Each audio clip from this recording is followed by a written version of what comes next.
Tadi disampaikan bahwa kebijakan paruh waktu itu kan spesifik menunggu hasil pengolahan yang tahap 1 selesai, Pak. Yang jelas mereka itu kan tidak ada tes lagi berikutnya. Kita bertahap nanti akan diangkat menjadi penuh waktu dengan pertimbangan ketersediaan keuangan di anggaran di daerahnya tersedia. Nah, jadi artinya menunggu antrian. Itu kemarin hasil diskus kemarin itu R2 R3 itu menunggu hasil pengolahan yang sedang berlanjut, Pak. Kan sekarang udah selesai tahap 2-nya, hasil pengolahan yang di tahap 1, nanti tentunya kan akan digabung R1 R2-nya itu. Nanti setelah itu kita ketahuan dari data hasil tahap pengolahan tahap 2-nya. Saya ikut bangga karena BKN Jawa Barat sudah mampu menyelesaikan permasalahan-permasalahan yang cukup berat. PPNS, P3K, ya walaupun belum semuanya, tapi menurut saya 80% udah bagus.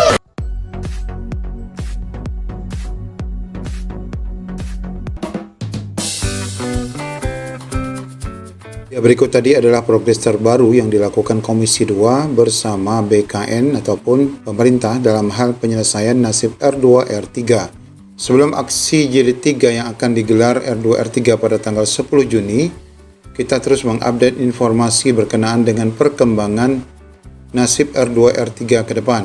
Dan dari beberapa informasi kita dapati non-database akan lebih galau lagi dibandingkan R2 R3. Bagaimana info lengkapnya, ikuti video ini sampai selesai.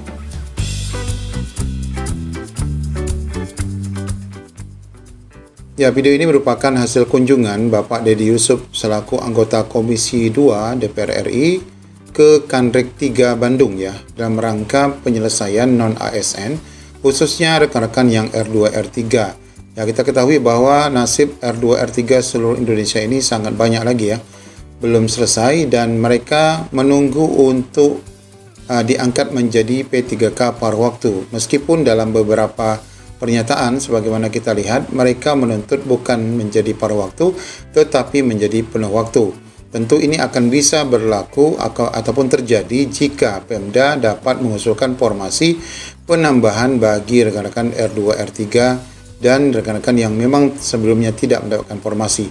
Nah, kunjungan Bapak Dedi Yusuf ini tentu saja memberikan penguatan ya bagi rekan-rekan semua R2 R3, di mana untuk Kanrek 3 Bandung sendiri sudah meloloskan P3K tahap 1 ini sudah cukup banyak, namun masih menyisakan PR penyelesaian R2 R3. Ya, tentu saya concern dengan Jawa Barat ya, karena saya berasal dari sini dan juga tugas saya banyak dimulai dari Jawa Barat. Saya keliling kemana-mana. Salah satu concern saya tentunya adalah ada dua faktor. Yang pertama, bahwa tulang punggung daripada pemerintahan, pelaksanaan sistem-sistem kenegaraan di daerah itu adalah ASN. Dan apabila ASN ini tidak dilakukan pembenahan, lalu peningkatan kompetensi dan lain-lain dengan baik, maka pemerintah daerah itu akan lemah. Nah, yang kedua concernnya juga adalah bagaimana dengan tenaga-tenaga pekerja honorer yang jumlahnya cukup signifikan, agar bagi mereka yang sudah berjuang bersama-sama dengan pemerintah, itu bisa juga menjadi bagian daripada pemerintah itu sendiri. Nah, isu ini yang sebetulnya menjadi dasar kehadiran saya di sini. Nah, artinya hanya tersisa mungkin 20% lagi. Dengan speed yang dilakukan kawan-kawan ada di sini, menurut saya ini bisa tercapai dengan baik. Nah, sebagaimana kita ketahui dari beberapa pemberitaan bahwa untuk rekan-rekan R2 R3 ini akan diagendakan mengisi DRH ya. Ini dipastikan. Namun sebagaimana tadi disampaikan oleh Bapak Dedi Yusuf, itu masih mengantri ya. Rekan-rekan masih mengantri, akan diselesaikan dulu rekan-rekan tahap 2.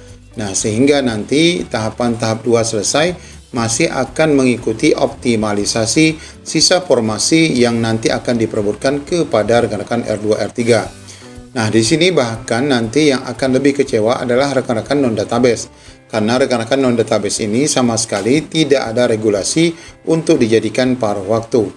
Nah, sebelum kita membahas berkaitan dengan usulan rekan-rekan P3K bahkan menjadi penuh waktu, kita coba baca dulu informasi berkenaan dengan rekan-rekan yang non-database ya. Munculnya banyak pertanyaan dari kalangan honorer non-database BKN, kapan pengisian daftar hidup dilakukan untuk pengangkatan P3K paruh waktu. Ya, non-database tentu jauh lagi ya dibandingkan rekan-rekan database. Rekan-rekan database saja masih belum jelas ya.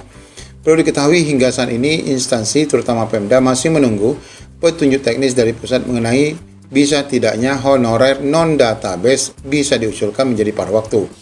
Regulasi yang sudah ada pada Kemenpan 16 2025 yang pada diktum kelima itu hanya mengangkat P3K paruh waktu bagi honorer database BKN, ya, jelas sekali. Nah, Ketua Asosiasi Pegawai Pemerintah Nurbaiti memang menyatakan belum ada sinyal dari pusat mengenai pengisian DRH khususnya honorer non-database. Karena honorer database saja masih menunggu dan antri, ya. Bunda Nur berani mengatakan hal itu lantaran ia mengaku sudah bertemu dengan pejabat BKN untuk mendapatkan jawaban atas pertanyaan para honorer ini. Honorer non-database BKN belum ada, ya.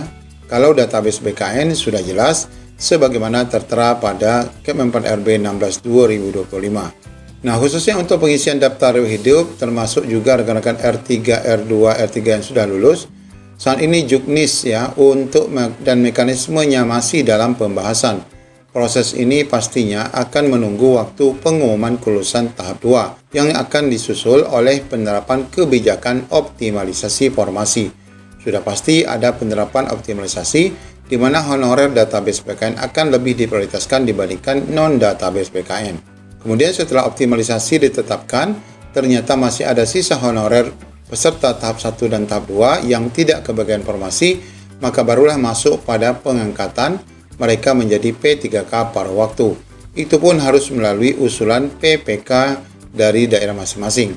Jika PPK sudah mengusulkan, barulah honorer bisa melanjutkan mengisi DRH. Bagaimana mau isi DRH kalau usulan formasi saja belum ada? Karena pastinya nanti berhubungan dengan tempat tugas dari honorer tersebut. Hal itu disampaikan oleh Kepala BKN Bapak Zudan Arif ketika meminta Pemda segera mengusulkan dan mempersiapkan pengangkatan P3K paruh waktu. Nah, jadi rekan-rekan jelas, ya, untuk honorer R2 R3 yang menuntut pemerintah untuk menyelesaikan P3K penuh waktu ini sepertinya masih jauh, ya rekan-rekan semua, kecuali bagi Pemda yang memang memiliki formasi cadangan untuk diusulkan pada rekan-rekan R2 R3 nanti. Nah, hal ini berkaitan dengan tuntutan aksi jilid 3 yang nanti akan digelar, di mana honorer R2 R3 menuntut pemerintah untuk menyelesaikan P3K bahkan ke penuh waktu. Tuntutan itu akan dilaksanakan pada aksi jilid 3 pada tanggal 10-11 Juni mendatang. Di mana kami mendesak pemerintah menuntaskan masalah honorer R2 R3 dengan menerbitkan regulasi pengangkatan menjadi P3K penuh waktu. Sebagaimana sebelumnya pada jilid 1 dan 2 sampai saat ini sudah 3.000 honorer R2 R3 siap mengepung Jakarta. Koordinator aksi Faisal menegaskan, honorer R2 R3 harus diselamatkan dahulu sebelum mengangkat pegawai non-ASN lainnya. Jadi tentu saja rekan-rekan non-database, ya, terlebih lagi tidak akan mungkin, ya, diselesaikan sebelum rekan-rekan R2 R3. Namun ketika regulasi pengangkatan non-ASN database menjadi R3 juga ataupun menjadi paruh waktu juga, maka tentunya nanti jumlah R2 R3 ini akan lebih membengkak lagi, ya. Nah, ini kalau kita lihat memang mekanisme untuk optimalisasi yang nanti kita akan tunggu, karena tanggal 16, ya rekan-rekan, P3K tahap 2 ini baru akan direncanakan melihat pengumuman, ya, kelulusan mendapatkan formasi atau tidak. Maka setelah itu barulah akan ada optimalisasi yang kita akan lihat seberapa besar, ya, sisa formasi yang dapat dibagi, ya, ataupun diperebutkan bagi rekan-rekan yang sudah mengikuti ujian namun belum mendapatkan formasi sebelumnya. Ya, demikian update kali ini. Semoga menjadi pencerahan. Assalamualaikum warahmatullahi wabarakatuh.